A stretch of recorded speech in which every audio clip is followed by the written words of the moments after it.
Hoje, na noite de hoje, nós teremos um webinar cujo título é Prática baseadas em evidências e inteligência de dados, a saúde do futuro e o momento atual.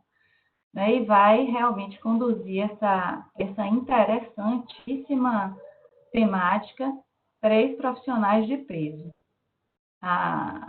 E eu vou apresentar cada um deles daqui a pouco com os mini currículos de cada um. Mas antes de apresentar os mini currículos, eu quero falar para vocês um pouquinho da estrutura do evento de hoje. A gente vai ter uma primeira parte, onde cada um dos nossos palestrantes vai falar de aspectos mais conceituais de cada um em sua área.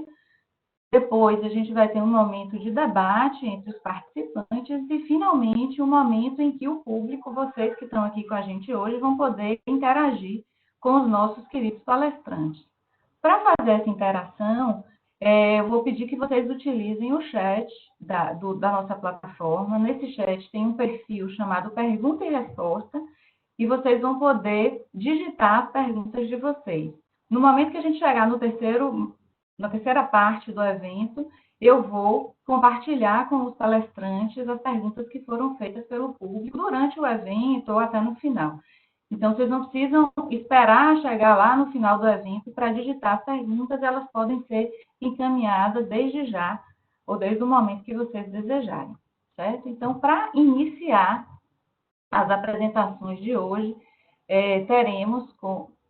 temos a honra, na verdade, de ter aqui entre nós a nossa querida Carla Aleluia. Ela é bacharel em Ciência da Computação, mestre em Business Computing pela Universidade de Paderborn, na Alemanha, além de gestão e análise de dados em plataformas de Business Intelligence, BI, né, que é um dos temas da noite de hoje. Há 15 anos ela trabalha com essa temática, 7 deles na área da saúde, então é uma profissional de TI, mas que tem uma ligação muito forte com a área da saúde, uma experiência vasta também.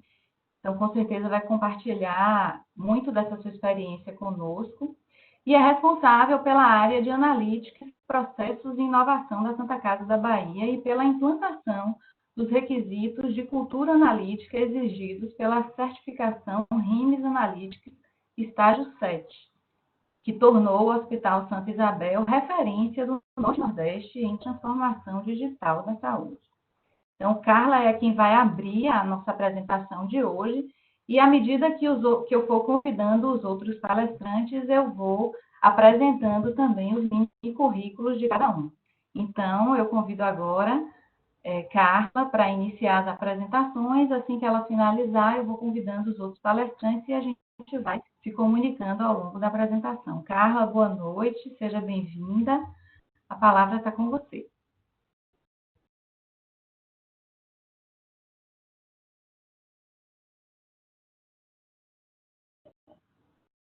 Carla, você me ouve?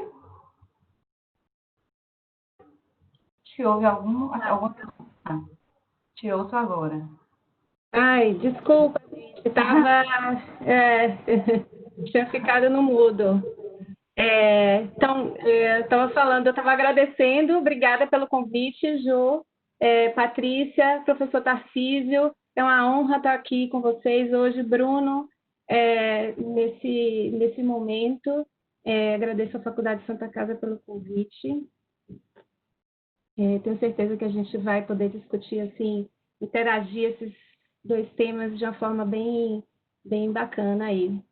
Então, primeira coisa que qual foi a pergunta aí, né? O que é inteligência de dados, né? Esse é o grande, o que está fazendo aí a inteligência de dados junto com a prática baseada em evidência? Então, para responder essa pergunta, eu poderia aqui trazer conceitos da literatura, alguns autores importantes nesse tema, mais ligados à área de TI mesmo, né? Mas eu queria traduzir esses conceitos aqui para um âmbito de aplicação prática, empregando o seguinte conceito: inteligência de dados é a capacidade que as organizações possuem de agregar valor aos dados, transformando esses dados em fatos e em evidências, e apoiando na tomada de decisões, tá? Então, assim, e como é que eu agrego valor aos dados? Essa é a grande pergunta, né? Então, ele é um processo. E o processo de agregação de valor aos dados, na verdade, é uma jornada de transformação para essa aplicação prática, que se dá com a evolução do que a gente chama de cadeia de valor do dado. O que é a cadeia de valor do dado? Então, é comum a gente utilizar esses termos, né? Dado e informação como sinônimos. Porém, é a evolução dessa cadeia de valor do dado, que vem do dado, informação, conhecimento, até chegar na sabedoria, que não apenas diferencia essas terminologias, mas também constrói as capacidades analíticas individuais e da organização. Então, é uma formação, esse conhecimento. O que seria o dado nessa ideia aí da terminologia? Dado é uma sequência de símbolos, né? 8, 80, é uma sequência de símbolos quantificados. A informação já seria uma abstração desse dado, ou interpretação baseada num contexto. O conhecimento, ele é alcançado através da experimentação pessoal dessa informação, do uso dessa informação. E a sabedoria é a competência para a gente atuar sobre esse conhecimento e tomar a decisão certa, tomar a decisão necessária. A partir daí, a gente consegue construir essa ideia da cadeia da evolução da cadeia do dado. Então, ao perceber a importância dessa jornada de transformação, né, na cadeia de valor do dado, a gente planta aí uma sementinha da cultura e da visão analítica, tanto individual quanto da organização. E aí, o que é visão analítica? Eu vou compartilhar com vocês aqui uma tela para mostrar um pouquinho. Vocês estão vendo a tela aqui? Estamos sim. Para falar um pouquinho assim dessa compreensão da cultura e da visão analítica. Uso um pouco os conceitos do grupo Gartner, que é um grupo de aconselhamento em pesquisa e tecnologia, que estuda muito áreas específicas do uso de dados. E ele traz uma abordagem que a visão analítica, a cultura analítica, é a nossa capacidade de medir, classificar e decidir. E como é que a gente mede? Quando a gente identifica as nossas métricas, quando a gente identifica a transformação daquele dado numa informação, né? Quando a gente, ou KPIs, como eu chamei, que são indicadores, né? Ou variáveis, quando a gente está no marketing estatístico. Quando a gente define metas de desempenho, metas de melhorias de processos, né? Quando a gente monitora esses valores reais com relação a essas métricas, então a gente vai começando, a gente tem parâmetros de observação, né? Quando a gente usa essas análises ao longo do tempo, né? Em séries temporais, então a gente consegue medir, a gente consegue criar essa habilidade de medir. A partir do momento em que a gente já se familiariza com isso, a gente pode se aperfeiçoar mais e classificar, que é o que a gente chama de classificar. A gente pode combinar diferentes fontes de dados, né? A gente, para inclusive derivar novos dados, a partir daí, a gente pode detalhar os dados, se aprofundar nele, né? Buscar novas categorias de dados, identificar aí atributos que são mais importantes, que são mais relevantes para uma determinada análise, sempre dentro de um fato, dentro de um contexto, né? E a partir daí a gente toma a decisão. Então, com isso, a gente constrói transparência, porque a gente acompanha esse dado, né? A gente realiza projetos experimentais e a gente tem evidências, né? E com isso, a gente também amplia as capacidades analíticas. E é um pouco traduzindo o que vem, né? A inteligência de dados vem trazer no âmbito, no universo aí da saúde, é um pouco exatamente disso que a gente vem fazendo aí há algum tempo na Santa Casa, ao longo dos últimos anos, e que tem dado bons frutos, eu acredito.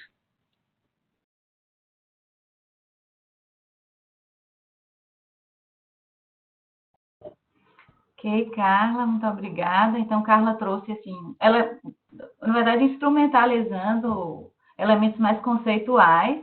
E daqui a pouco a gente vai falar um pouquinho mais dessa experiência, né? Então, está todo mundo aí curioso, Carla, para saber o que você vai trazer. Mas a gente, antes de passar, né, para falar dos aspectos mais, assim, práticos, contar um dos palestrantes da noite, que é o nosso querido Bruno Góes. Bruno é professor, fisioterapeuta, mestre em ciências e doutor em medicina e saúde humana, pesquisador do Brazilian Meta Science Research Group, membro do Centro de Medicina Baseada em Evidência e coordenador da Liga Baiana para o Estudo da Dor. Então, Bruno vai trazer para a gente agora elementos mais conceituais da prática baseada em evidência, para depois a gente fazer essa triangulação aí, super interessante. Boa noite, pessoal. Sejam todos bem-vindos. É uma satisfação enorme estar aqui com vocês.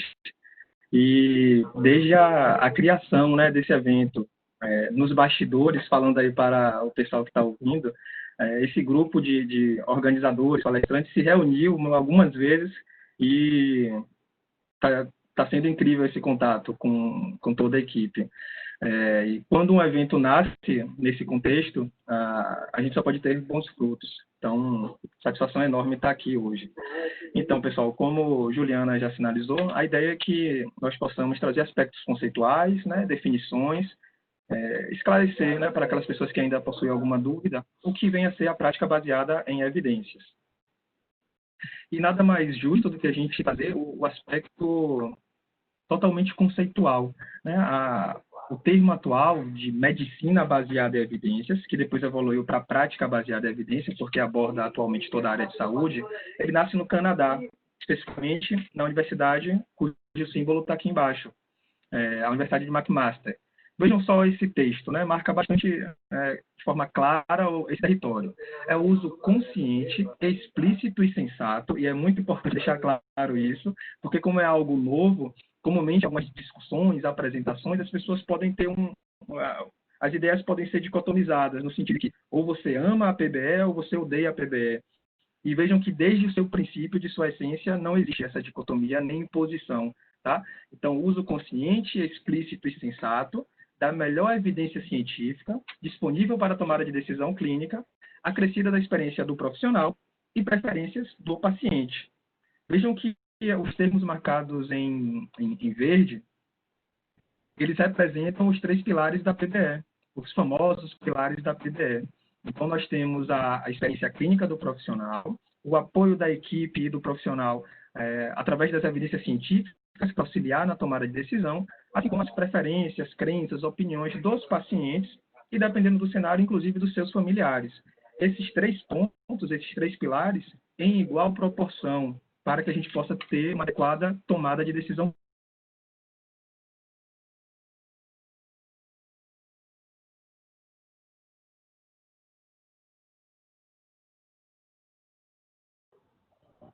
Bruno, a gente parou de te ouvir. Oi? Oi? Agora. Voltou. Falhou um pouquinho, Tá agora a gente está ouvindo de novo. Vou compartilhar aqui. Decisões clínicas.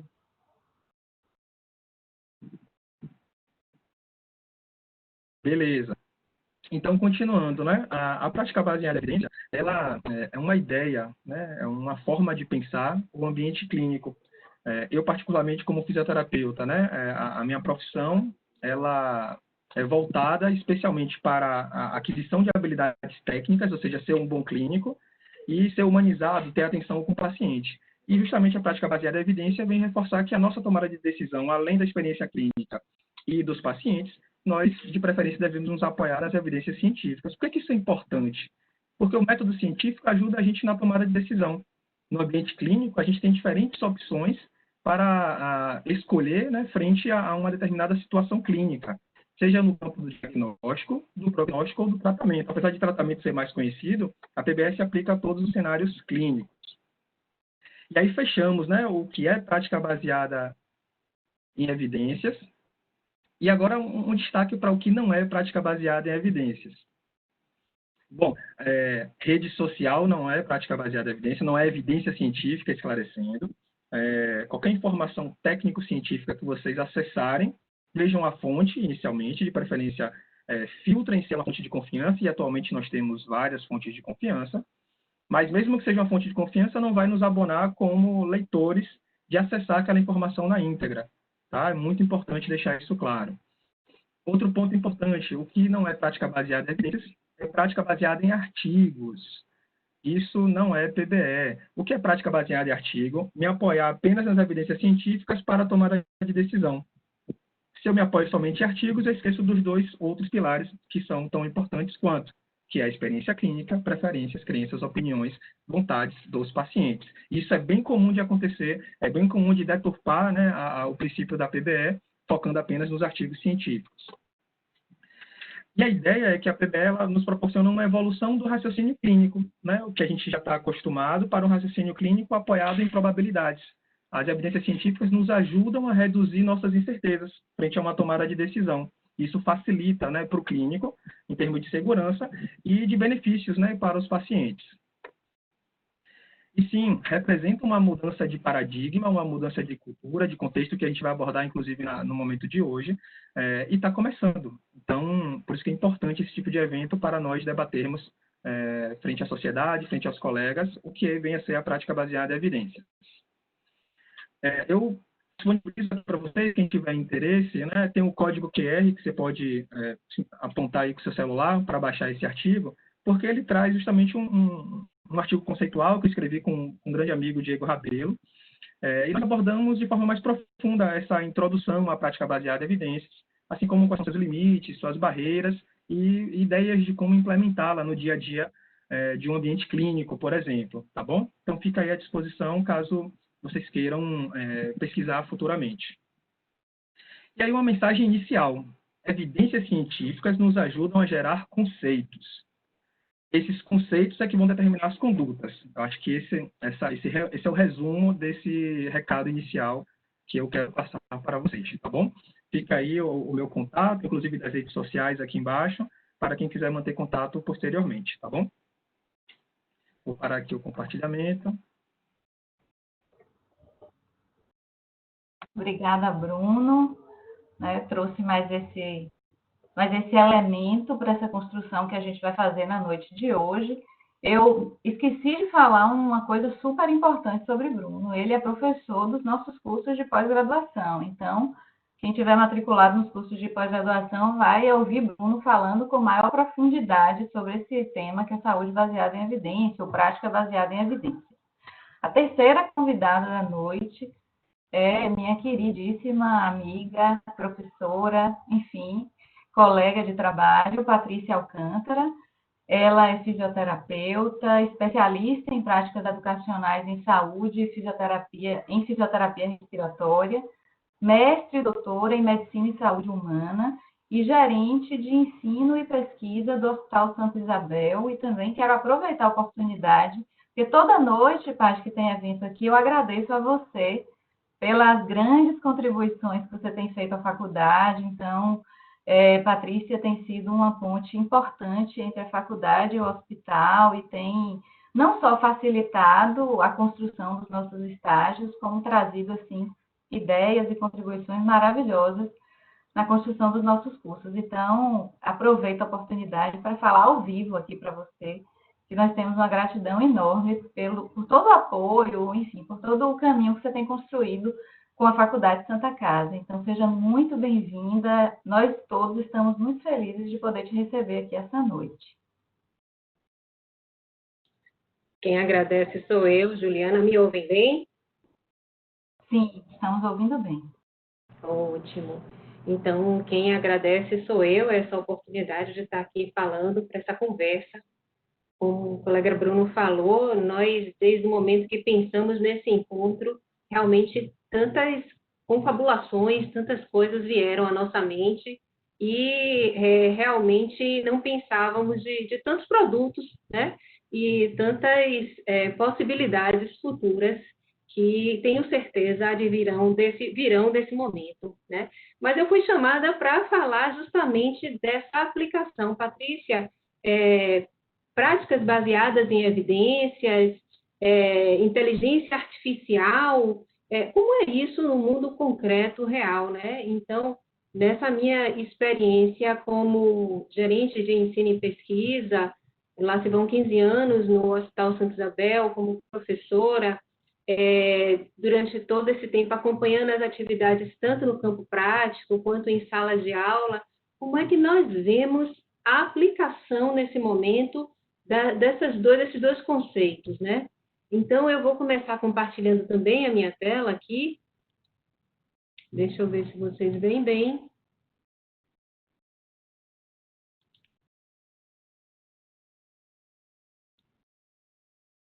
Então, quem tem, né, digamos assim, mais do que 40 anos, vai se lembrar do momento em que a gente pensava no início de uma prática baseada em evidências, mas ainda era baseada em artigos que não eram evidências, como o Bruno trouxe, na dificuldade de, ao formular uma pergunta, né, você ter acesso a uma estratégia de busca, né?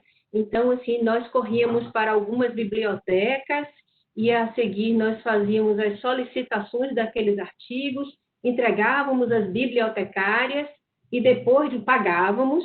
Depois de um certo tempo, ele vinha pelo correio e nós íamos lá pegar. Tinha, então, uma estratégia diferenciada.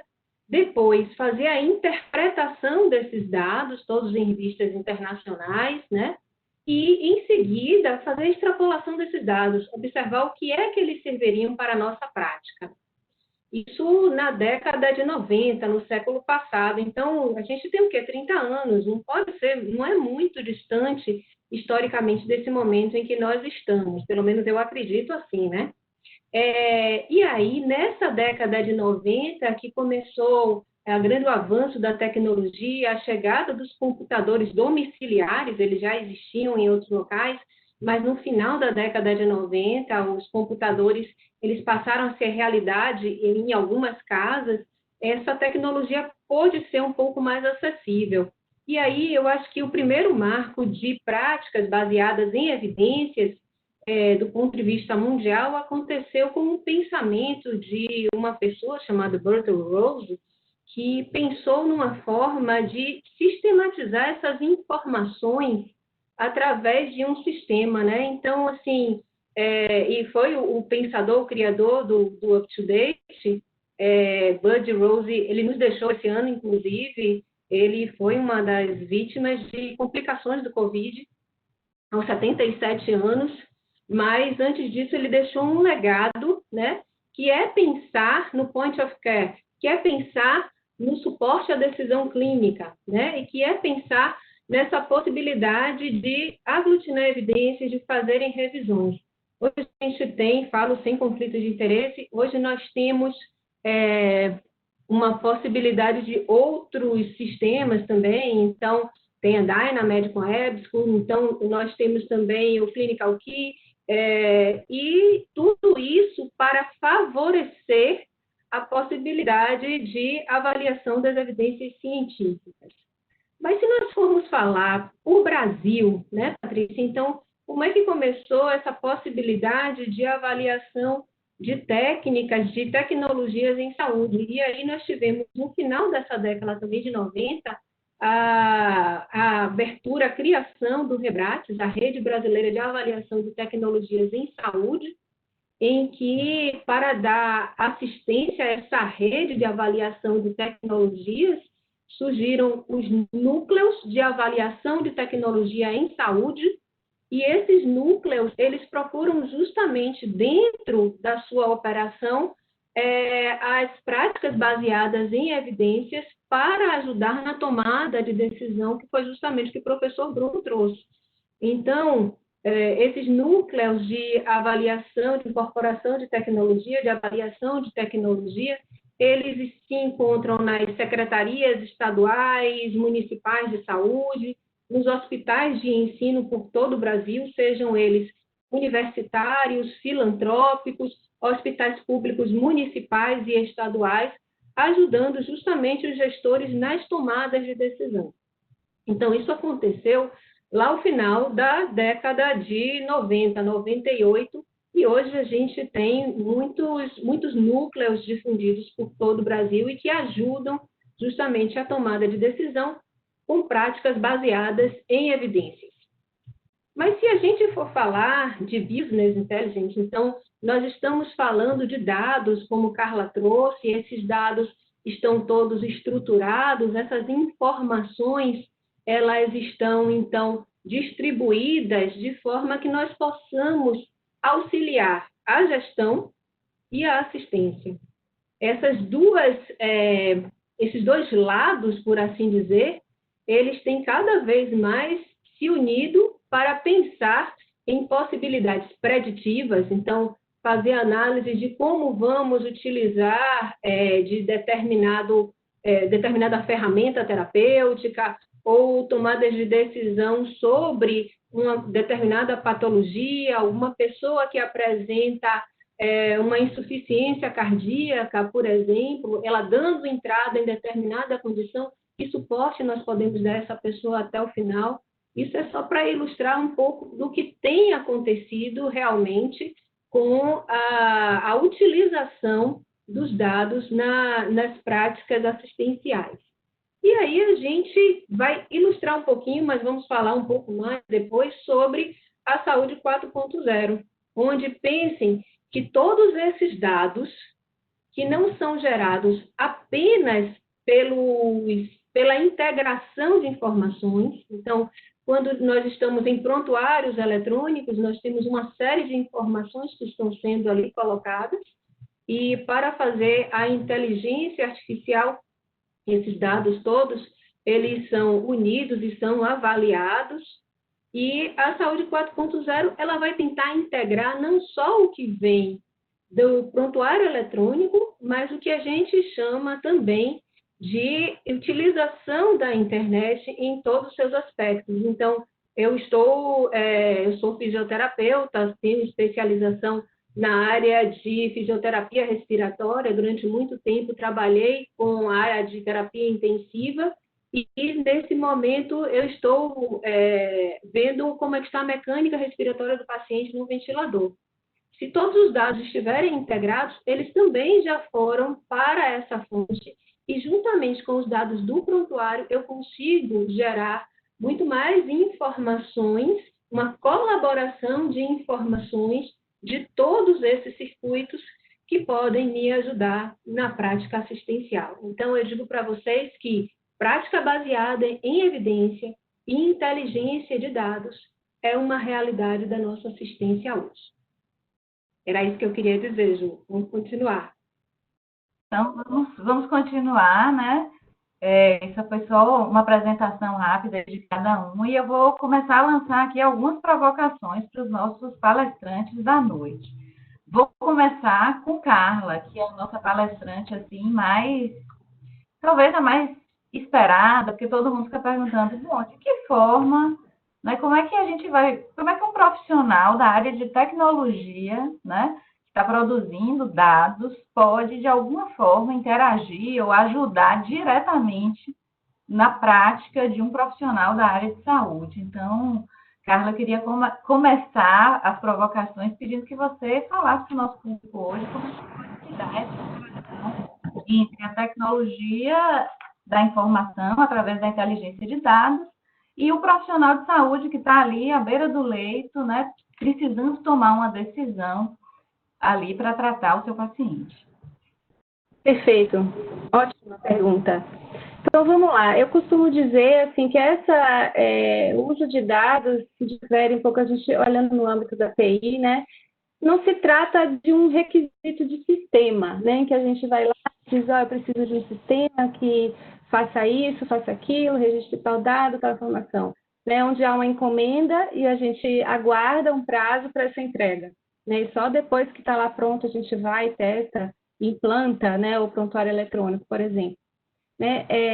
Quando a gente fala do uso do BI, como vocês citaram aí, né, essa terminologia, isso precisa ser construído com as competências de saúde e de TI juntas em colaboração desde o princípio, porque não tem esse profissional que seja completo nessas capacidades para que naquela aplicação prática a gente consiga, como um ser só, né, com uma habilidade só, a gente conseguir reunir tudo isso. Então, a gente, com essa combinação de competências, a gente evolui o pensamento das capacidades analíticas, que eu me referi no início, né? Então, muito provavelmente, assim, o profissional de saúde está ali voltado para a assistência, não necessariamente compreende exatamente o que ele quer medir, ou se ele passar a medir aquele dado, aquela informação, pode gerar uma oportunidade para ele tomar uma decisão mais assertiva lá na frente,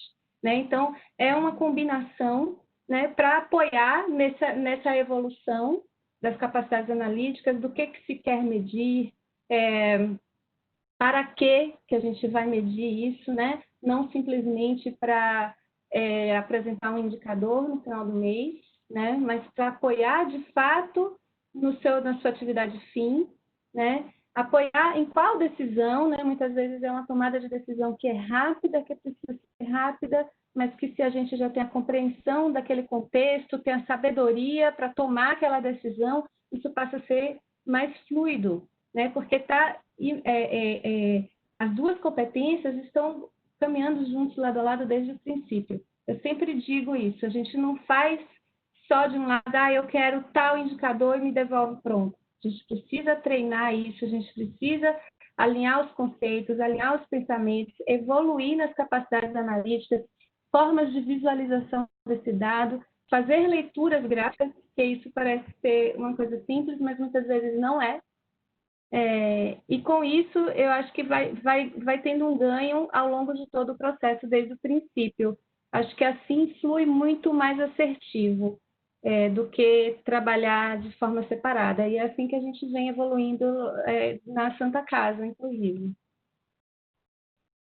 Carla, eu só quero fazer assim, um desdobramento dessa pergunta, porque você falou assim, treinar, né, interagir, mas eu vou falar assim, do lugar de profissional da saúde, né? A gente não tem essa vivência na graduação, a gente não aprende isso na faculdade com essa riqueza de detalhe que você traz aí para a gente. Então, eu acredito que na sua prática você tenha também enfrentado uma dificuldade de fazer com que o profissional que estava ali interagindo com você tivesse uma compreensão. Então, eu queria assim, que você falasse um pouco de como tem sido essa experiência de implantar uma cultura, né? Que os profissionais trazem isso, né, da graduação.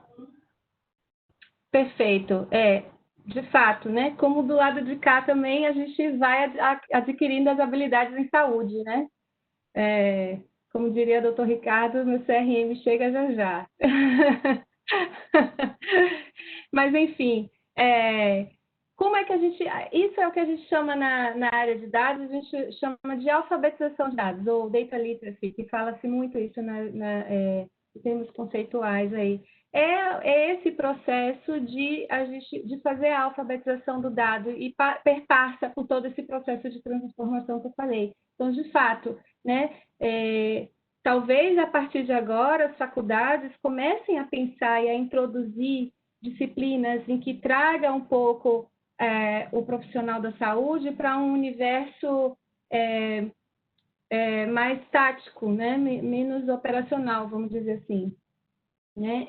Para que essa capacidade seja ampliada desde o princípio. Então, é uma jornada, de fato. Então, não é no início. Então, muitas vezes, assim, a gente começa, mas é porque eu queria uma listagem para ver todos os meus dados.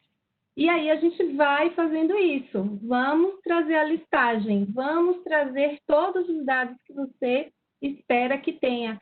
Mas isso aqui está errado, esse número não está assim, isso e aquilo. E a partir disso começa a questionar. Então, a gente vai, na verdade, é o treino e a repetição, porque o ser humano aprende treinando e repetindo, né? Então, a gente vai todo dia e coloca uma sementinha ali, vai aprendendo, esse gráfico, para que serve um gráfico de barra, como é que a gente faz essa leitura, por que a gente faz uma linha temporal, em que momentos a gente consegue fazer esse tipo de análise. Então, aos pouquinhos, a gente vai contribuindo com o negócio, né? E dando forma, né? Hoje a gente consegue, tem ferramentas que trabalham só com visualização de dados, são super práticas, né? Fáceis de lidar com o próprio usuário, né? Não precisa ser da área de tecnologia. Então, aos poucos, as pessoas vão quebrando essa barreira esse universo não é meu, eu não sei, né? Então, não preciso saber, vamos lá, como é que funciona o seu processo? Para você fazer esse registro, para você avaliar a ventilação mecânica, o exemplo aí da Patrícia. Como é que você faz isso? E aí, aos pouquinhos, trazer essa pessoa para o universo dos dados, né? E não pode ser um choque. E é uma jornada, né? De fato é uma jornada, não é algo que a gente constrói da noite para o dia. Então a interação vai acontecendo aos poucos, alguns têm mais habilidade, isso é fato, né? Alguns têm mais habilidade e conseguem captar isso mais rápido, né? E outros vão aprendendo aos poucos. É como aquela coisa do contágio, né? Quando um começa, hoje eu tive uma experiência bem bacana e que, assim, nossa, agora eu estou vendo dados, está surgindo várias ideias. Depois que começa a colocar numa forma visual, as ideias surgem, mas a gente podia fazer assim, e se a gente colocasse assim, né? E como é que faz esse cálculo? É com base em que a gente pode aprofundar essa informação e eu ver como é que foi formado como vai fazer essa fórmula. Então começa a ver os questionamentos. Isso é o processo, isso é o envolvimento. Por isso que eu digo, não é um trabalho em que eu vou fazer, tchau, volto debaixo do braço, semana que vem eu volto para a gente conversar. Tem que estar junto, senão não evolui. Perfeito, Carla. Eu estou aqui imaginando como deve ser prazeroso, né? Ou como tem sido prazeroso essa construção aí no Hospital Santa Isabel, na Santa Casa, tanto para você quanto para os profissionais, e o quanto que, como Patrícia trouxe também, né? Isso instrumentaliza e garante melhores práticas, né? E práticas mais seguras, né? Na área da saúde. A gente vai falar disso, eu não quero antecipar aqui o final do filme. Agora eu quero fazer uma provocação para Bruno, né? Bruno, considerando assim esse cenário de expansão do conhecimento sobre cultura e visão analítica que Carla trouxe para a gente, né? De que forma as tecnologias de inovação, no seu ponto de vista, né? De que forma essas tecnologias de informação vêm contribuindo para o avanço das práticas baseadas em evidências. Então, assim, de que forma esse casamento tem sido promissor, tem contribuído para o desenvolvimento das práticas em saúde. Muito bom, Juliana. Meu sorriso aqui, até compartilhando com todos vocês, é meu entusiasmo com a área da Carla. Quando eu conheci a Carla e o que ela faz, eu fiquei realmente encantado, porque a inteligência de dados e a prática baseada em evidências tratam do mesmo contexto, só que em diferentes cenários. O que eu quero dizer com isso? As duas áreas se apoiam em dados obtidos através de uma métrica, de uma metodologia muito bem estabelecida, onde você não trabalha com certezas, mas você trabalha com margens, né, de probabilidade, para que a gente possa tomar uma decisão. Então, realmente, essa temática que nós escolhemos é muito bacana, porque pensem no seguinte cenário: a gente tem um hospital que tem uma inteligência de dados muito bem estabelecida com relação a tudo que acontece dentro daquele ambiente, ou seja, dentro daquele hospital, e você tem uma equipe, um corpo clínico que se apoia em evidências científicas. E pensa aí agora juntar as duas coisas, né? Estamos nesse caminho, isso é muito, muito bacana.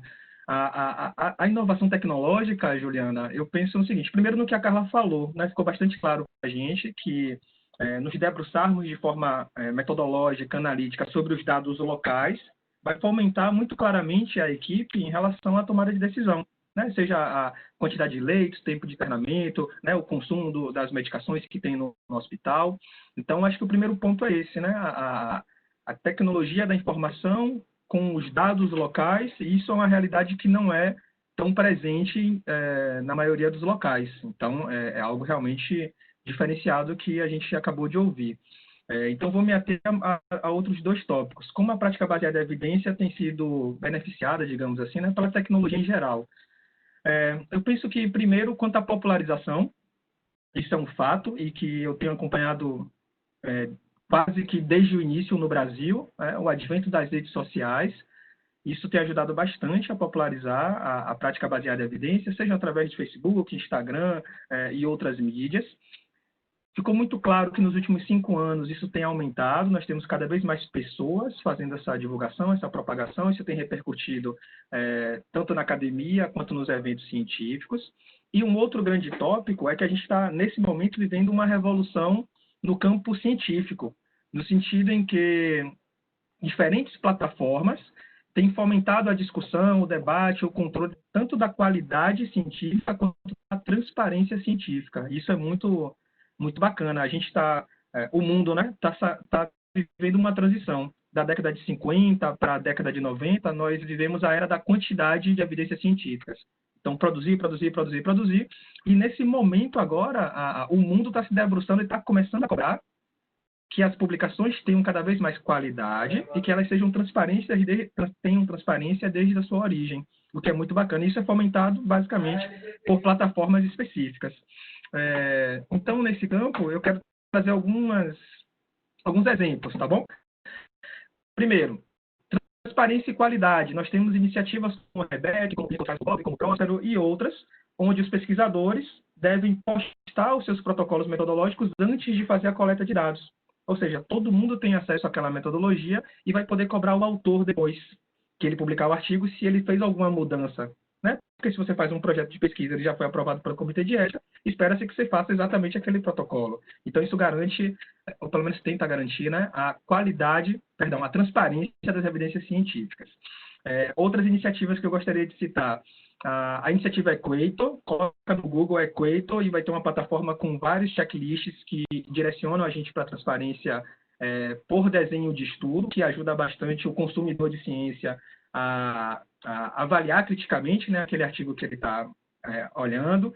No campo da popularização, a gente tem um blog, na verdade, muito famoso e uma iniciativa que se chama Retraction Watch, que visa com foco somente em retratações científicas, ou seja, aqueles artigos que foram retirados porque continham graves conflitos de interesses ou graves erros metodológicos. Então, a coisa está popularizando.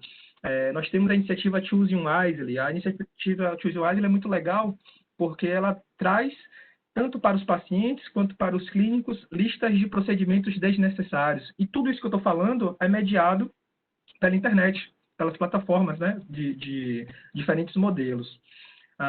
Além disso, no campo da popularização de ciência, eu gostaria de indicar uma outra iniciativa brasileira que é fantástica, que se chama Questão de Ciência. Quem lidera esse grupo é a professora Natália Pasternak, isso mesmo. E é uma iniciativa muito bacana que visa transpor, né, para a população questões científicas do momento e questões científicas que são gerais. Para poder fechar mais essa fala, tem uma iniciativa dentro da fisioterapia que eu acho muito bacana, porque tem a ver com a inteligência artificial e é uma mudança que eu acho bastante contundente, digamos assim. A fisioterapia possui uma plataforma de dados científicos que se chama Pedro, né? A base de dados Pedro. Dentro da Pedro tem um campo, um espaço que se chama Physiotherapy Choices. O que é o Physiotherapy Choices? É basicamente um mapa corporal, onde tem a imagem do corpo de uma pessoa. Aí o paciente, isso é feito para o paciente, para o cliente. Ele vai lá e clica. Onde você sente dor? Ele clica no mapa. Depois, ele vai abrir um campo e vai responder a pergunta. O que é que você sente? Aí ele vai marcar, eu sinto dor. Tá, aí vem um outro campo. O que é que estão fazendo com você? Estão fazendo eletroterapia. E aí, quando ele dá o start, essa inteligência, a mini inteligência artificial, não sei se eu posso falar assim, Carla, ela está vinculada à base de dados Pedro e já apresenta para o paciente, depois que ele dá esse clique em sei lá, 10 segundos, as melhores evidências científicas na área, revisões sistemáticas com meta-análise, geralmente. E aí, olha como isso pode representar uma revolução. O paciente está sentado no seu consultório, ou no caso do hospital, um familiar está ali aguardando o fisioterapeuta atender, por exemplo, ou o médico chegar para a consulta, e está ali, ó, fazendo essa investigação. E ao invés de agora conversar com base no Dr. Google, vai conversar com você sobre revisões sistemáticas daquele campo específico da terapêutica, do diagnóstico, por exemplo.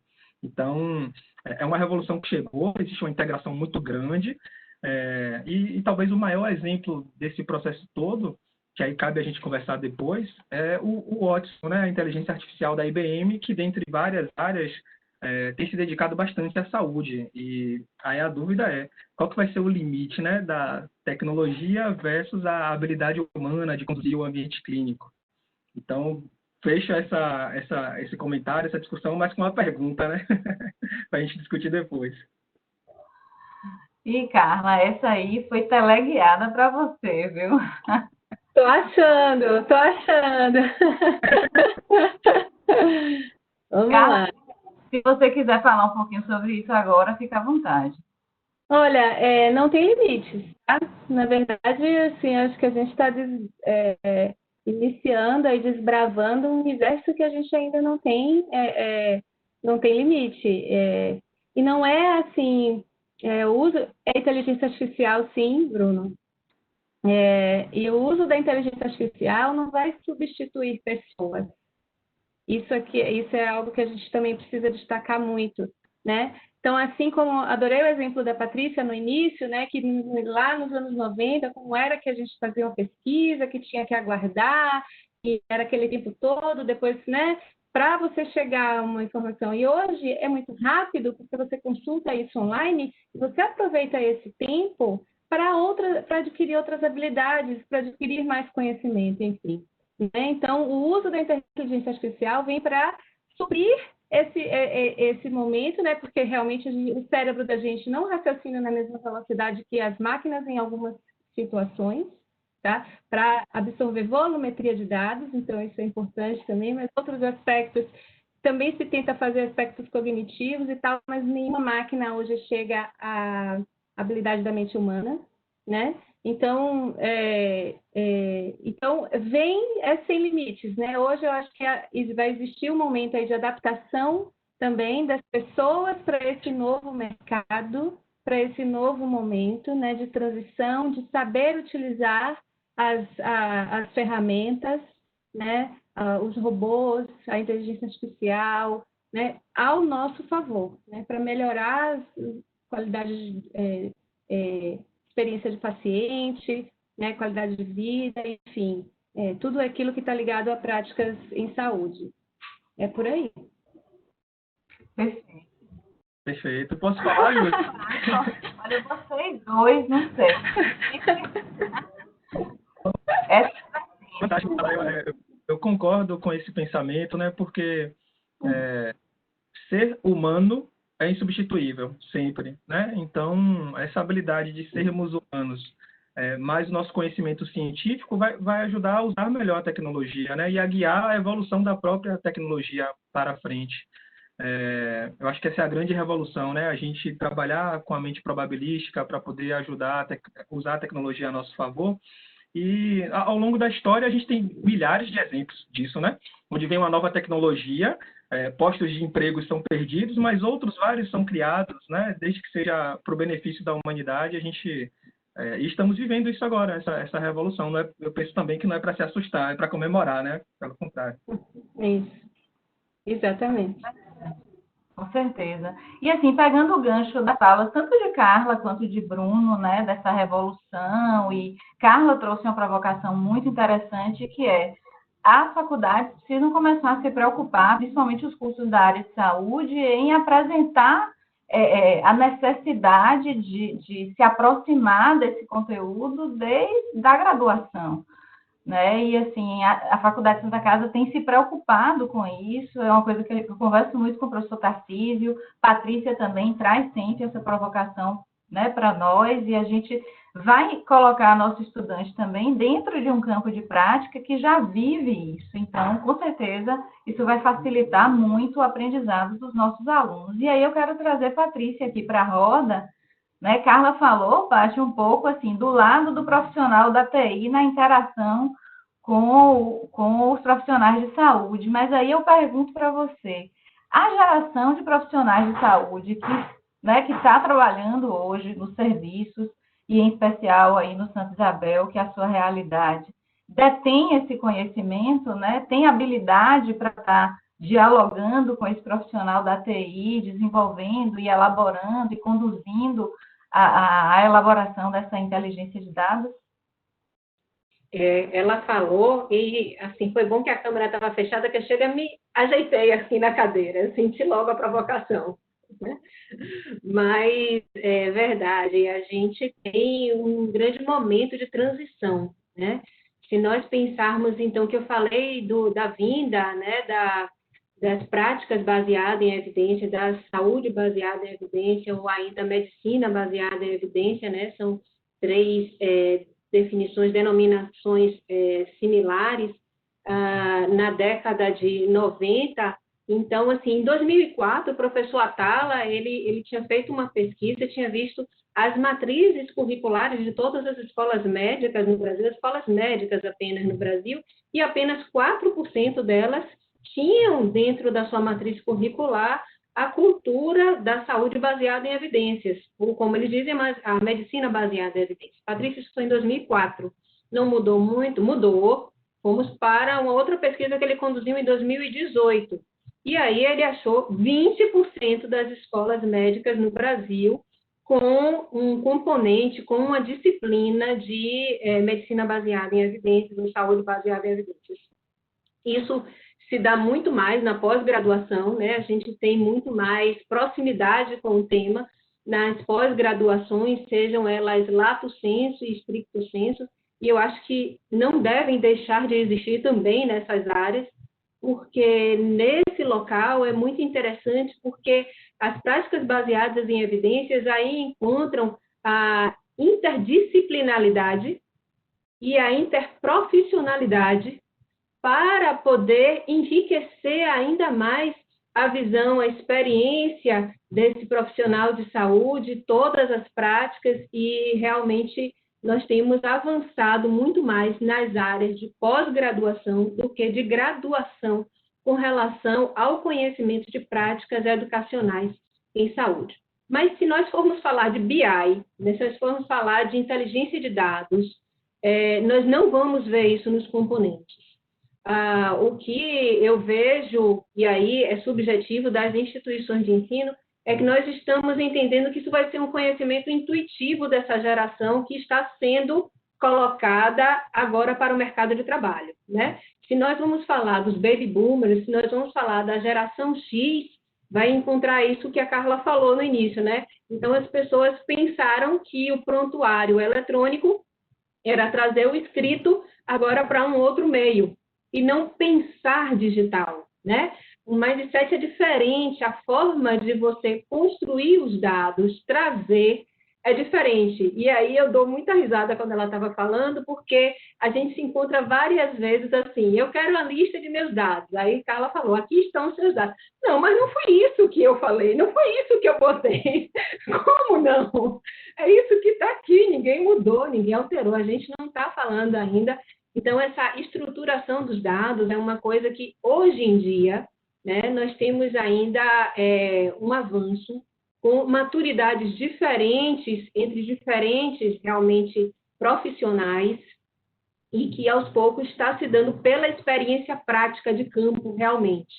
Agora, ainda para esses que estão vindo dessa forma de ensino pela gamificação, tudo isso, eu acho que há de se ter também um pouco de cuidado. Os alunos que estão chegando para a educação digital agora, que estão vindo para essa forma de pensar digital, eles estão muito preparados para um momento de recreação, de divertimento. E quando a gente traz a analogia para o trabalho, para o pensamento crítico, isso, às vezes, para eles ainda é um pouquinho difícil, mas eu acredito que seja um momento apenas de ajuste realmente com isso. E algumas oportunidades que nós temos, né? A Escola Baiana tem um curso de informática em saúde, que é uma coisa também muito legal, a pensar que precisamos, enquanto profissionais também de saúde, pensar numa forma de ver esses dados. Então, é esse o momento da educação e da formação com relação a esses temas. Perfeito. E agora eu vou fazer assim uma provocação coletiva. Vou fazer uma pergunta que eu gostaria que os três falassem um pouquinho sobre de que maneira essa temática que a gente está discutindo aqui, né, PBE e BI, tocam no tópico saúde baseada em valor, né? E eu gostaria que vocês também elencassem vantagens e benefícios da utilização da PBE e do BI para os os serviços de saúde. E aí, quem quiser começar, acho que a gente podia fazer o sentido inverso. Patrícia falar, depois Bruno e depois Carla. Começa e termina comigo. Legal, né, Carla? Então, é interessante porque quando a gente fala de saúde baseada em valor, o que é isso? É um novo nome, né? Não, o valor é um valor para quem? É um valor justamente para o paciente. Então, assim, eu posso acreditar que uma pessoa, quando internou para fazer uma cirurgia de joelho, o valor para o cirurgião é que ele saísse fazendo uma flexão de 90%, para a enfermeira fosse que ele saísse com um curativo sem infecção, sem complicações, para o gestor seria que ele saísse com 2 dias de internamento, mas para o paciente, né? O valor mesmo é o quê?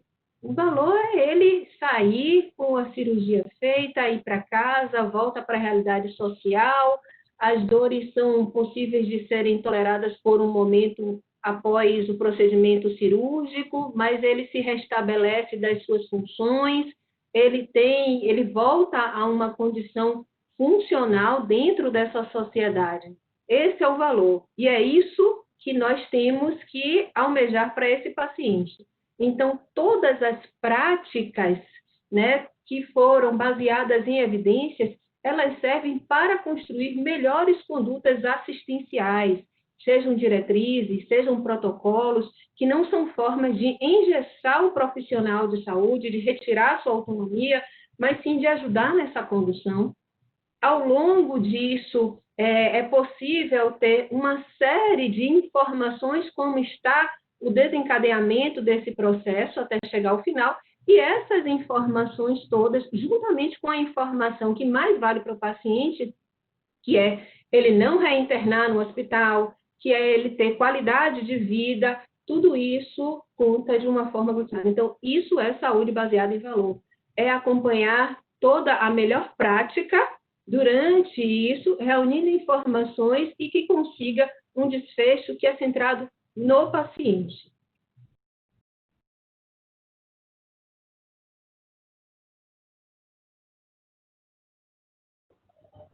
Bruno, agora a bola está com você.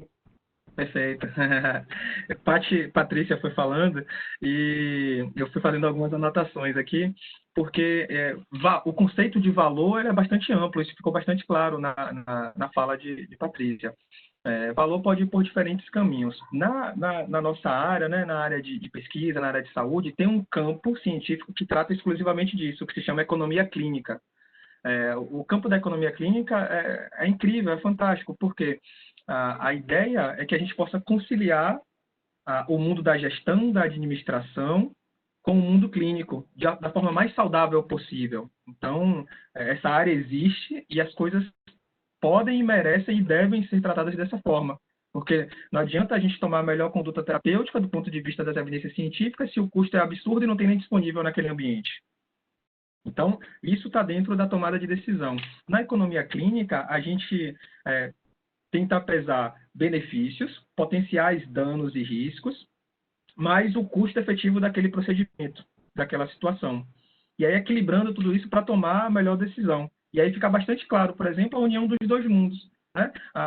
O ambiente que a Carla trabalha, fornecendo os dados do que está disponível, por exemplo, junto com o benefício clínico que vai ser proporcionado ao indivíduo, ao paciente, ou a um grupo de pessoas. No campo da economia clínica, tem diferentes mensurações. A gente pode ter a custo-utilidade, custo-benefício, custo-minimização, cada um com o seu cenário, cada um com a sua utilidade, mas a ideia básica é que a gente possa proporcionar um cuidado de valor. Em linhas gerais, o que é um cuidado de valor é que a gente não faça coisas desnecessárias e proporcione melhor benefício para o paciente. Porque, acreditem, boa parte, mais ou menos, isso é uma métrica quase precisa, digamos assim, 30% dos procedimentos que nós realizamos no ambiente clínico, hospitalar, seja qual for, são procedimentos desnecessários, inadequados. O que isso quer dizer? Que não deveriam ser feitos, porque o benefício clínico é mínimo ou nulo. Então, essa informação é importante, isso é o mundo todo, não é em um lugar ou outro, não. São medidas, geralmente, Canadá, Estados Unidos, né, a Europa, e a grande ideia é, não fazer coisas em excesso, que a gente chama de overuse, não fazer coisas abaixo do necessário, ou seja, dar uma subdosagem para a prescrição de exercício para um idoso. Aí está fazendo underuse, não tá fornecendo o que a pessoa precisa. O mais grave de todos é o misuse, que é quando a gente faz uma coisa errada, né, que não deveria ser feita. Então, tudo isso resume o que a gente chama de cuidado de valor em saúde, pelo menos no campo da economia clínica. E eu acho que é um caminho legal, eu gosto muito dessa área, porque já trabalhei na área administrativa, e quando eu vejo a conexão dos dois mundos, eu acho bem legal.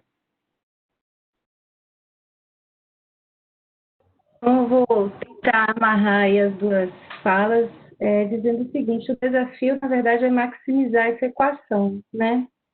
Porque o conceito de saúde baseada em valor não é um conceito novo, é um conceito de 2006 aí do Michael Porter, né, e que traz justamente essa coisa de levar em conta a qualidade e não a quantidade, né? Então, qualidade no serviço, qualidade, experiência do paciente, né? Então, substituir esse modelo de pagamento, né? Então, a gente tem que estar levando em conta aí os custos nesse tratamento. Então, envolver essas duas vertentes aí não é algo simples, né? Não é algo, se fosse fácil, se essa equação fosse fácil, já estaria já mais evoluída, vamos dizer assim, né? Mas realmente não é fácil, envolve muitas variáveis, porque a gente, por um lado, quer colocar um pouco de lógica matemática naquilo que não é lógico, não é matemático, né? Porque o cuidado com o paciente não é tão matemático assim. A gente não necessariamente é aquele paciente que realiza um determinado procedimento que, em média, se há uma internação de 2, 3 dias, mas aquele paciente complica e aquele paciente eleva o custo daquele tratamento, né? E aí toda a ideia da saúde baseada em valor acaba indo por terra. Então, essa equação não é uma equação simples. A gente vem fazendo realmente muitos estudos na área de custos, tentando associar questões clínicas ligadas aos procedimentos, e é um universo para se estudar, é um universo de trabalho. E que eu acho que ainda vem, né? Tem muita coisa a ser desenvolvida por aí, acho que tem muita gente estudando isso, tem muita gente mais avançada, acredito que está nos Estados Unidos, a respeito desse tema. Mas eu acredito que quando se chegar a uma equação mais uniforme, né, que agrade a todos, eu acho que isso deve começar a ser mais difundido, sim. Essa temática eu acho que pede um outro webinar, porque essa temática é muito profunda. Eu acho que, de um lado, a gente tem um certo pudor, né? As pessoas têm um pouco de pudor de falar de dinheiro e saúde, parece que, né, é pecado fazer essa associação, e a gente sabe que não. É preciso que os serviços sejam viáveis, né? É preciso que a gente confira também ganhos e lucro, né? Então, existe um pouco de pudor para falar disso, e eu acho que é super importante. E entendo também que é um outro tema que precisa entrar na formação do profissional de saúde. Aí eu vou falar aqui, não estava no roteiro, mas vou ter que falar do curso do Rafael Munerato, viu, Patrícia? Que eu ia falar disso. Nós somos colegas no curso de atualização da faculdade, que é ministrado por Rafael Munerato, maravilhoso. Ele é médico, cardiologista, é um curso de gestão, né, para profissionais da área de saúde, que justamente tentam, né, tirar as escamas dos nossos olhos, para que a gente consiga ver que a economia e a saúde, né, precisam andar juntas, né, Paty? O que você está aí se mexendo, quer falar um pouquinho? Não, com certeza, eu ia falar isso, agradecer imensamente, né? Realmente o curso só tem trazido contribuições a cada encontro e várias descobertas a cada aula, realmente.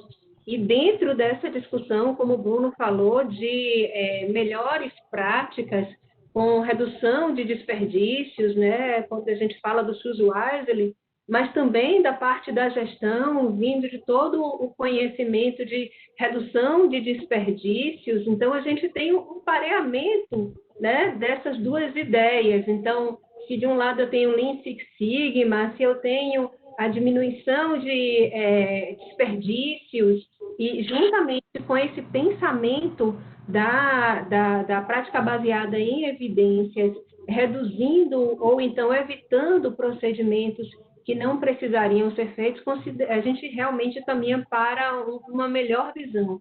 No entanto, não deve-se parar de pensar que, sim, eu vou continuar tendo situações de dano, eu vou continuar tendo situações de fatos adversos, né? Porque, como o Bruno ressaltou no início, somos todos seres humanos. A gente vai tentar sempre minimizar o dano, né? Primo non nocere.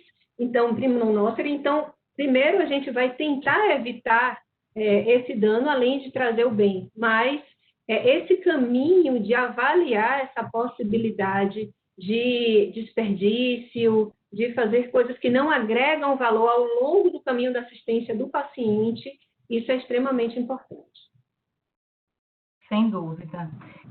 Bom, eu vou adiantar aqui, chegar na minha última provocação, para que a gente possa responder as perguntas do público. Estão chegando várias perguntas super interessantes. Então, rapidamente, olha a dica, rapidamente, vou pedir que cada um fale um pouquinho, assim, dos limites, né, ou barreiras que um profissional da assistência ou até um gestor, né, aproveitar que Patrícia está aqui, podem enfrentar para implementar essa cultura de PBE, de BI num serviço de saúde. Acho que eu posso começar com a PBE.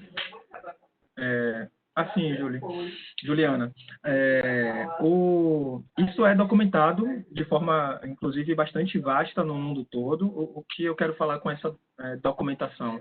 Nós temos pesquisadores que se dedicam justamente a mapear, né, o que eu preciso ter de premissa para pensar em implementação de prática baseada em evidências, né? Em linhas gerais, a gente está falando de um hospital, por exemplo, a sugestão primeiro, os gestores precisam mapear quais são os gaps, né? Quais são as lacunas quanto ao conhecimento técnico-metodológico da equipe, como é que a visão dessa equipe em relação a opiniões e crenças frente à prática baseada em evidências, assim como suas atitudes e habilidades para poder, né, buscar o conhecimento, e aí o próprio relato da equipe com suas barreiras e limitações. Então, a gente tem conhecimento, opiniões, habilidades e limitações próprias. Acho que a primeira dica seria essa, entender quem é essa equipe, porque uma coisa é o campo geral, né? Entender o que é prática baseada em evidência, quais são os seus conceitos, que tem que sim se apropriar um pouco mais da metodologia científica para poder... Beleza, isso é básico. Isso tem que ser trabalhado. Mas a sua equipe precisa disso, precisa de quê? Ou precisa de coisas além disso? Então, quando a gente fala aí a gente parte para o campo da gestão.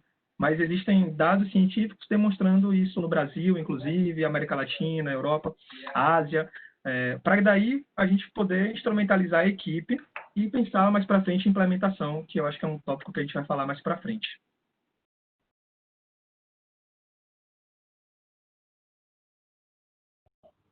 E aí, meninas? Posso falar? Eu diria assim, como limitação, não sei exatamente se seria esse o termo, mas eu digo assim, em termos organizacionais, eu acho que isso precisa estar na linha estratégica da instituição. Então, se esse conceito, né, do PBE, do uso de dados, né, da inteligência de dados, a cultura analítica, se a gente consegue fazer essa interseção, ter momentos para isso, né? Ter pessoas que se dediquem para isso, e isso está na linha estratégica da instituição, isso passa a ser uma realidade. Então, ferramentas nós temos, ideias nós temos, pessoas nós temos, né? Metodologias hoje já existem, tecnologias já existem. Então, eu acredito muito nessa ideia. Assim, eu acredito que com essa linha estratégica, esse alinhamento estratégico dentro da instituição, o que a instituição quer acompanhar, e aí eu acho que avança. Carla, perfeito. Se os gestores não toparem, não vai adiantar você fazer nada, nem estudar, nem mobilizar a equipe. Perfeito, concordo. Os chefões têm que apoiar a ideia, certamente. Com certeza. E apoiar, incentivar, implementar tudo isso. Então, eu acho que vocês falaram realmente, se a gente tem práticas baseadas em evidências, se a gente tem avaliação de dados estruturados, dados que a gente consegue tirar, né? Como vocês falam, aquele petróleo da melhor qualidade, aquele diamante, e com isso tem o enlace da pesquisa, dos avanços, da inovação. Isso, para mim, é a melhor oportunidade de melhoria. Agora, nós temos no Brasil algumas instituições que já são mais vocacionadas para isso, né? Então, assim, os hospitais de ensino, eles são instituições que, ao longo da história, vieram sempre tendo essa complexidade e também uma forma de estar sempre de olho na evidência científica. Eu acho que o fortalecimento disso vai fazer muito bem para o sistema de saúde, né? Então, essa saúde baseada em valor, né? Para mim, é uma esperança do verbo esperançar, como diz o Mário Sérgio Cortella, né? Então, assim, esperanciar, né? Então, ter esperança que seja um modelo que se aplique, seja bom para o paciente, seja bom para as operadoras de saúde, seja bom para todos os fornecedores de saúde que aí estão, porque eu digo que, assim, o modelo que está posto, ele não tem muita possibilidade de avanço hoje, então isso me preocupa muito. Então, se vocês me perguntarem, prática baseada em evidências, inteligência de dados, tem que ser um caminho a ser percorrido por todos os profissionais, e cada vez mais avançarmos nesses estudos que o professor Bruno falou, de economia em saúde, custo-efetividade, custo-utilidade, custo-minimização. Precisamos avançar no conhecimento dessa área também e integrar esses saberes. Então, eu acho que é isso. E, Paty, aproveitando que você trouxe aí uma coisa que eu ouço muito você falando, que é a questão da segurança do paciente, né? A gente não pode nunca perder de vista que esse apoio, né, da evidência, da inteligência de dados, também vai oferecer um atendimento muito mais qualificado e muito mais seguro para o paciente. Então, é bom para todos os lados, né?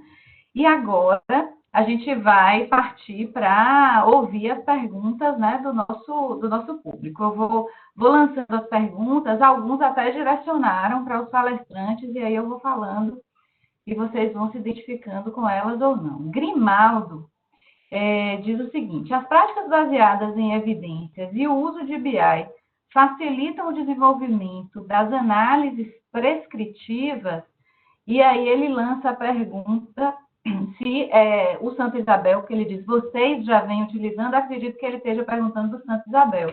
Então, vocês lá no Santa Isabel, acho que é mais aí para a Patrícia e para a Carla, já estão, né, utilizando isso? Grimaldo, meu amigo, obrigada. Você conseguiu participar. Um abraço. Olha, a gente está naquela curva em que a gente está saindo da análise descritiva, indo para a preditiva, para chegar lá na prescritiva.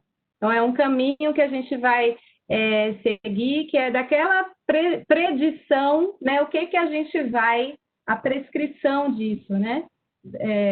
A gente ainda está nesse caminho, nesse caminhar, mas hoje a gente vem atuando muito na linha de protocolos assistenciais, desfechos clínicos, estudos de caso nessas áreas, como jejum, sepse e outros protocolos dentro da instituição, em que a gente vem melhorando, inclusive, o uso dos protocolos.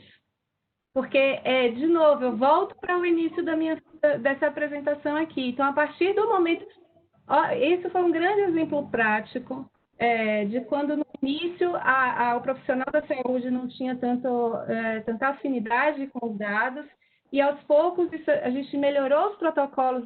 Esse dado, se eu estruturar esse dado aqui, eu posso utilizar ele para gerar tais e tais informações. Então, a gente está conseguindo, a partir daí, percorrer essa trajetória das modalidades analíticas, né? Das capacidades analíticas. Então, a gente ainda vai chegar lá, mas a gente está nesse caminho, sim. Que ótimo. Então, eu vou fazer uma outra pergunta agora de Tiago. Ele diz o seguinte: essa integração da TI, né, do profissional da TI com o profissional da saúde, com certeza trará muitos benefícios a todos. Porém, ela ainda não se encontra, ela se encontra, de certa forma, distante da maioria dos hospitais do Brasil, especialmente dos hospitais públicos.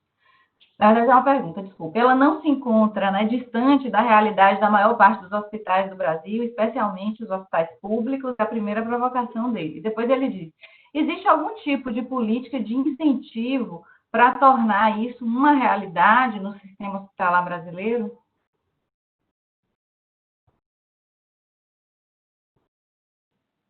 Tati, quer responder? Não, tô aqui olhando para o meu lado para ver se eu encontro. Mas, assim, eu desconheço que exista um sistema de apoio financeiro à incorporação dessa tecnologia, né, direcionado para isso. Eu falei do Rebrates e dos NATs, que são os núcleos de avaliação de tecnologias em saúde. Como eu falei, muitos deles estão em secretarias estaduais e municipais de saúde. Então, são núcleos que avaliam as evidências científicas, mas como inteligência artificial, com o apoio da inteligência artificial, eu não vi ainda nenhuma pasta direcionada especificamente para isso. Não desconheço nesse momento, realmente.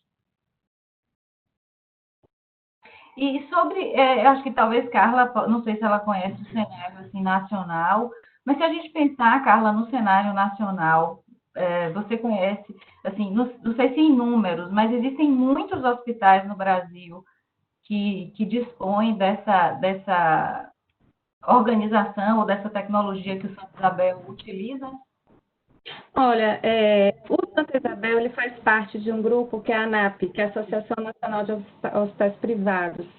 E todo ano, os hospitais que participam desse grupo, eles compartilham informações e indicadores para benchmarking. Então, de uma certa forma, os hospitais que participam desse grupo, sim, estão, né, padronizando os indicadores para que a gente possa ter comparação, né, benchmarking, no mesmo nível de atendimento, de serviço. Então, isso já existe sim, é uma realidade, sim. Eu não tenho em números, assim, quantos hoje compõem a ANAP. Posso até procurar saber, mas e todo ano sai um observatório que é público, né, que é divulgado aí em grandes números, todas as estatísticas que compõem esse acompanhamento. De forma similar, também, São Paulo tem algumas iniciativas que agregam informações de hospitais públicos de lá. Então, o início desse pensamento em avaliação de dados, eu vejo, pelo menos em São Paulo, que tem o próprio sistema, que é o SARRE, que é o Sistema de Avaliação de Hospitais de Ensino, só de São Paulo. A maioria dos hospitais fora a ANAP que nós vemos a implantação são hospitais filantrópicos mesmo. Mas é como nós falamos, eu acho que isso vai ser um caminho que não vai ter uma possibilidade de retorno. E o incentivo para isso haverá de existir para esses hospitais também. Tem uma outra pergunta aqui de Mônica Bezerra. Temos o corpo docente formado por nativos digitais, em sua grande maioria. Aberto ao pensamento digital, ainda que falte a maturidade científica, né? Eles estão no mundo digital, mas ainda falta a maturidade científica. Mas o que dizer do corpo docente? Grande provocação. Como ele está preparado para a inovação e transversalidade do conhecimento? Na opinião de vocês, existe um choque aí? Posso falar, Juliana, pensando na prática baseada, né? Bom, em primeiro lugar, Mônica, nesse momento de isolamento físico, a faculdade onde eu trabalho migrou, né, claro, para as aulas telepresenciais.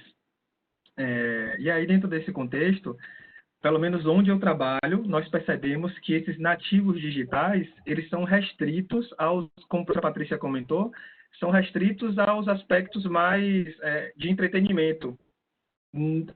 Nós não somos, mesmo os nativos digitais, eles não foram criados, né, não foram treinados ao longo da vida para aprender digitalmente, né, estudar digitalmente. E isso me surpreendeu a maioria dos professores, porque a gente chegou com todo o gás, tô dando um relato de experiência mesmo. Os professores com todo o gás, colocando um monte de tarefa, de atividade, e a molecada, opa, peraí, professor, 2 altos. A gente não sabe isso, não sabe aquilo. Patrícia pode compartilhar depois a experiência dela. Então, esse é um primeiro ponto que eu queria esclarecer. Do ponto de vista do aprendizado, também precisa de maturidade de todos nós, não só dos mais novos, mas com certeza dos mais antigos. Pensando na prática baseada em evidências na academia, seu pensamento está corretíssimo, é algo novo. Tudo que é novo, que propõe mudança, naturalmente, tem que ser colocado aos poucos, paulatinamente, de forma compartilhada, porque vai gerar desconforto, isso é um fato. Isso é um fato. E aí, a questão é como você vai implementar essa cultura no ambiente que você está. Eu sugiro que seja de forma paulatina, de forma construída, sem muita pressa, por mais que você tenha ansiedade de chegar logo a um caminho. Diferente do que está acontecendo, vou dar o exemplo da Faculdade Santa Casa. Está nascendo com esse perfil, está nascendo com essa forma de pensar o mundo. Então, desde o primeiro semestre, seja na graduação ou na pós-graduação, ele já vai ter o contato com o pensamento clínico probabilístico, com o pensamento da prática baseada em evidências, o que facilita. Mas os docentes também têm que ser integrados a esse processo. Inclusive, no caso, a nossa coordenadora Juliana, né? No processo de contratação, tem que deixar claro para os colegas esse eixo, né? E que os colegas vão ter que estar abertos, porque é um eixo daquela faculdade. No ambiente onde você já tem uma equipe formada, é aos poucos. Minha sugestão eu estou desde 2015 nessa militância, digamos assim, na prática baseada em evidências, e já fui do extremismo para a moderação, e meu estilo já é mais moderado por natureza. Ser extremista nunca é legal, essa é a dica. Eu aproveito também para agradecer de público. Eu passo as palavras, eu acho que também de Carla, a todo o empenho, o apoio que Mônica Bezerra sempre dá para nós aprofundarmos esse tema, né? Nós envolvermos toda a comunidade do hospital com isso. Ela é uma entusiasta desses conceitos e sempre dissemina isso com bastante naturalidade. E eu concordo com o professor Bruno, porque os docentes, gente, eles têm que fazer assim, ó, eu tenho que pensar na pergunta, como é que eu vou fazer a estratégia de busca? Aquilo que eu falei do início, aquilo tem um gasto energético de sinapses para se fazer cada parte desse processo.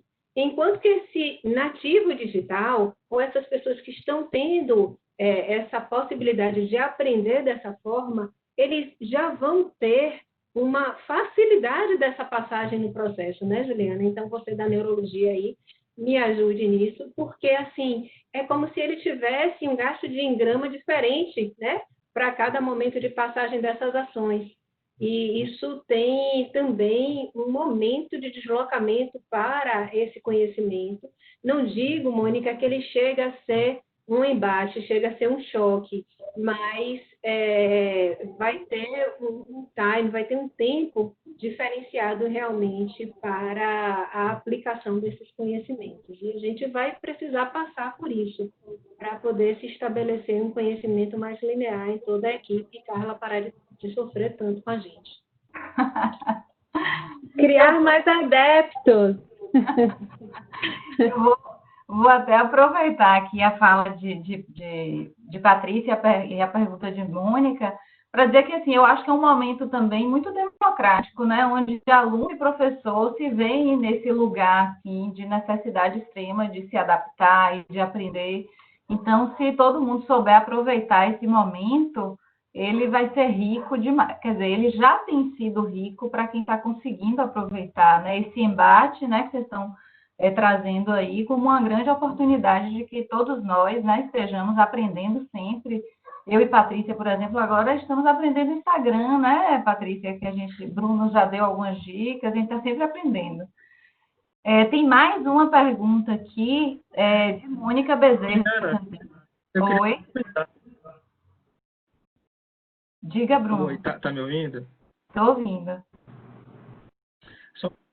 Só falar que foi muito bacana, porque você levanta uma bola que é a essência da pesquisa.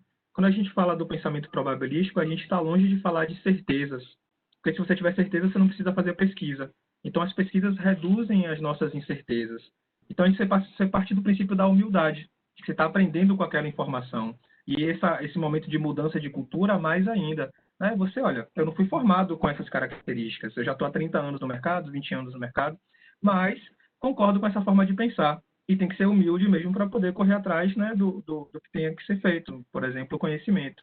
Então, acho que é difícil, né, a gente admitir que a gente precisa aprender. Isso é contraintuitivo na maioria das vezes. Então, esse seu recado é muito importante, né? A humildade para a gente ter um aprendizado construído. Tem que ser com calma mesmo. Perfeito, sua fala. Com certeza. Então, vamos lá. Tem mais perguntas? Eu quero muito fazer todas, então vamos tentar aqui focar. Mônica Bezerra traz também, professor Bruno e professora Patrícia, como a academia está acolhendo a discussão da saúde baseada em valor. E para Carla, ela pergunta também, Mônica, poderia falar um pouco sobre o apoio que a análise de dados tem dado nas análises dos desfechos?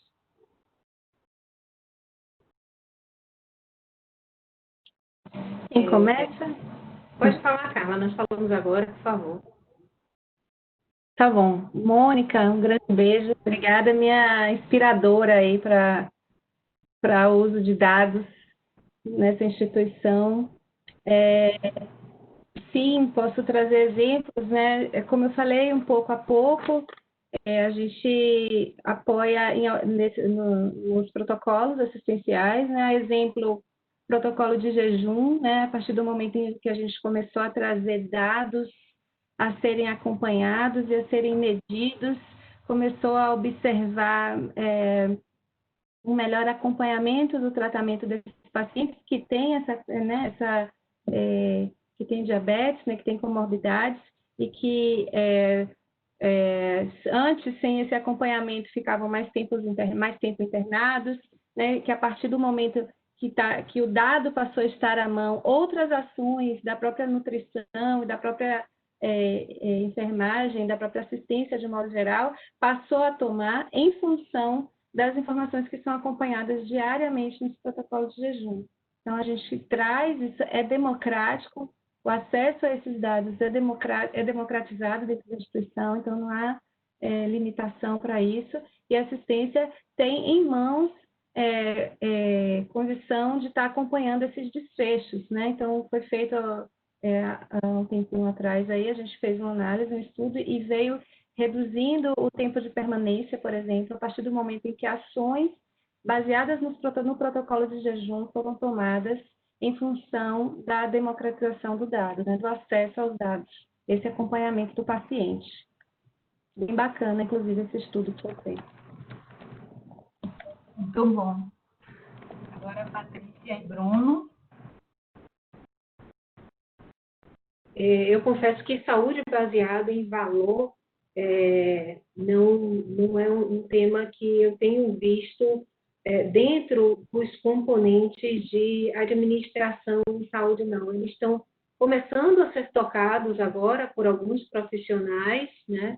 Mas nós ainda temos uma preocupação muito grande dentro de uma formação prática, né? De uma formação que conduza à racionalidade probabilística, mas ainda sem esse pensamento que eu considero integral, colocando o paciente no centro e observando as respostas que ele gostaria de ter.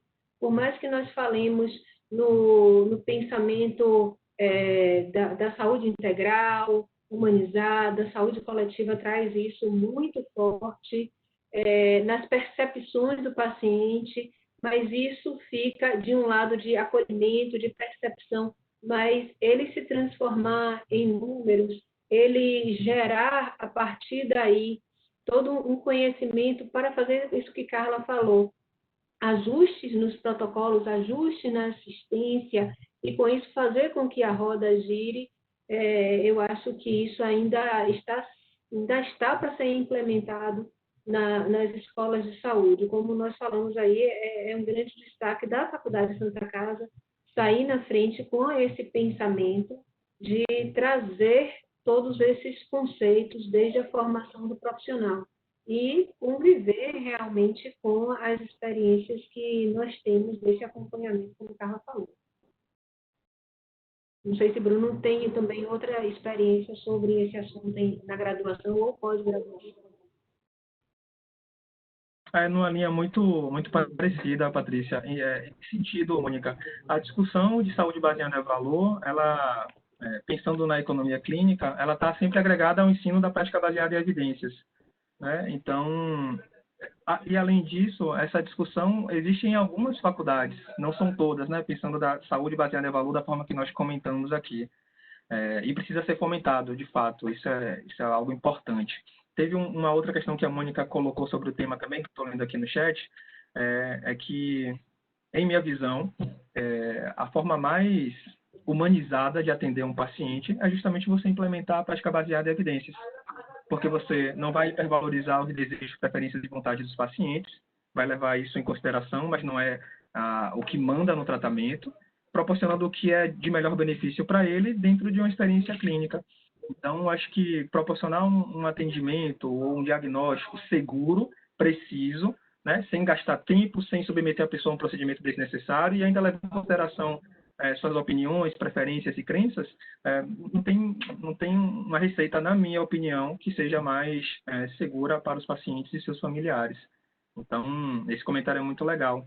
O tudo é centrado no paciente, mas você faz um protocolo em que você, como profissional, você, como instituição, você está proporcionando toda a segurança, minimização de tempo. Isso é muito bacana. Mas não é uma realidade não, viu, Mônica? Por isso que é o tema do que a gente está discutindo hoje. É presente porque está começando. Está começando em alguns cenários. E a gente que está dentro desse processo acha que todo mundo está fazendo, ou que todo mundo está levando isso a rigor, mas não é ainda uma realidade. Mas eu acho que é um começo que tem melhorado de forma exponencial essa divulgação, a propagação dessa forma de pensar, e vejo coisas boas para o futuro. Então, muito obrigada. Ju, eu queria só fazer uma observação que eu recebi já aqui a informação de que a ANAP tem 121 hospitais membros. Certo. É um número que não é tão grande assim, né? Se a gente pensar na quantidade total. Nacional. Né? Estamos começando, né? Mas são hospitais de grande peso, viu, Juliana? São hospitais de excelência, são hospitais que trazem uma colaboração técnico-científica muito importante para o Brasil. Então, eles juntos formam uma grande potência no sentido de estabelecer modus operandi em diversos hospitais no Brasil. Então, não falo pelo número, mas eu falo pelo conceito deles. Sim, então, assim, nós somos grandes privilegiados, né, de poder estar experimentando isso desde já, né, do começo do processo aqui no nosso país. Tem outras perguntas, mas não vai dar tempo a gente terminar. São 3 perguntas que tem aqui, de Carla, de Felipe e de Júlia. Eu vou pedir aos nossos palestrantes o seguinte, eu vou compartilhar as perguntas com eles, e aí depois eles respondem essas perguntas por e-mail, porque a gente está realmente já muito avançado na hora e não vai dar tempo de responder as perguntas, né, com a tranquilidade e o tempo que nós gostaríamos.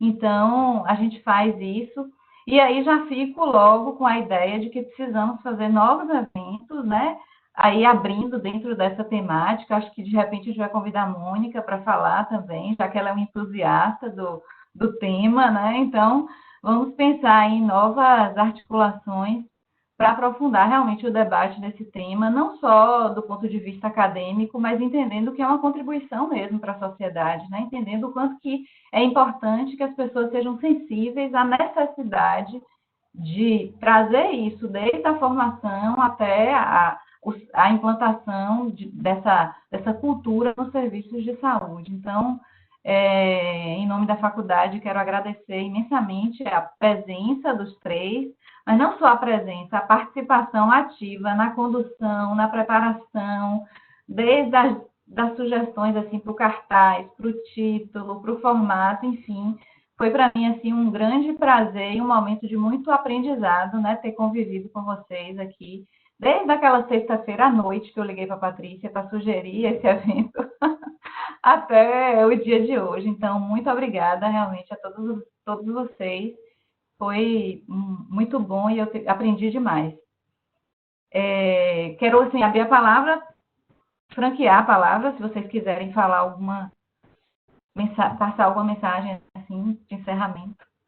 Não, mas é assim, vou começar. Então, agradecer imensamente a essa oportunidade da Faculdade Santa Casa, realmente ter acolhido esse tema, Juliana, que você provocou, né? Nós pensamos inicialmente, mas levamos depois o convite para a Bruna e para a Carla, que prontamente também aceitaram, acrescentaram, multiplicaram as nossas expectativas, né? E dizer que realmente estamos no caminho certo, e com certeza vai ser um início de grandes discussões, que sigamos com essa maturidade de questionamento, de inquietação, né? Porque é a única forma de reduzirmos as incertezas, né, professor Bruno?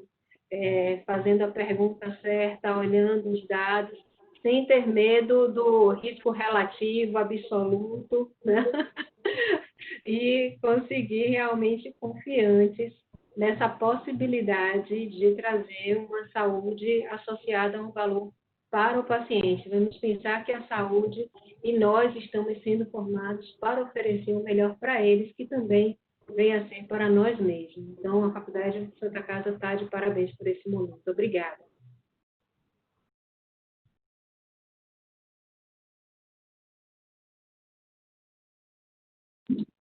Então, eu vou falar.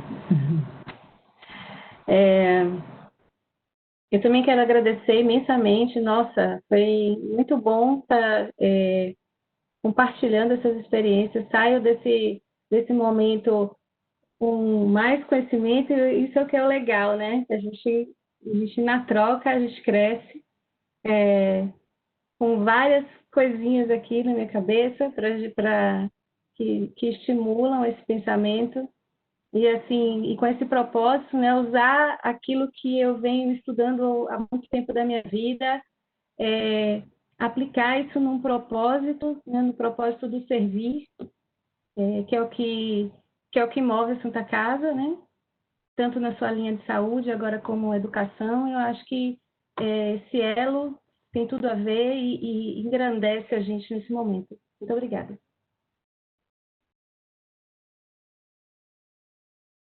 Pessoal, só tenho a agradecer, né, ao convite, à condução, ao aprendizado desde antes do evento. Realmente foi incrível. Espero que a gente continue essas discussões e novas discussões. Agradeço também ao público presente, né, e a interação dos colegas nas perguntas. As perguntas foram maravilhosas também. E parabenizar a Santa Casa, né, por fomentar essa discussão, por fomentar a prática baseada em evidências. Lembrando que a gente está em um processo de construção, e nesse processo de construção a gente vai convergir, vai divergir, mas que não podemos perder o foco, que é cuidar das pessoas, né, da melhor forma possível. Então, acho que o objetivo foi alcançado nesse sentido. E, bom, continuo bastante animado para fazer parte desse projeto. Obrigadão. Que ótimo, gente. Então, fechando a noite, assim, com esse sentimento de muito aprendizado e gratidão, também quero agradecer ao professor Tarcísio, né, que não está aqui aparecendo na tela, mas ele está assistindo a gente. Ele é um grande entusiasta e ele é sempre aquela pessoa que não permite com toda doçura e com todo carinho que a gente desvie, né, nosso foco lá do ensino em excelência, do cuidado de si, do cuidado do outro, e esse tema tem tudo a ver com isso, né? Tem tudo a ver com o cuidado, né? Como vocês trouxeram. Então, muito obrigada, professor Tarcísio.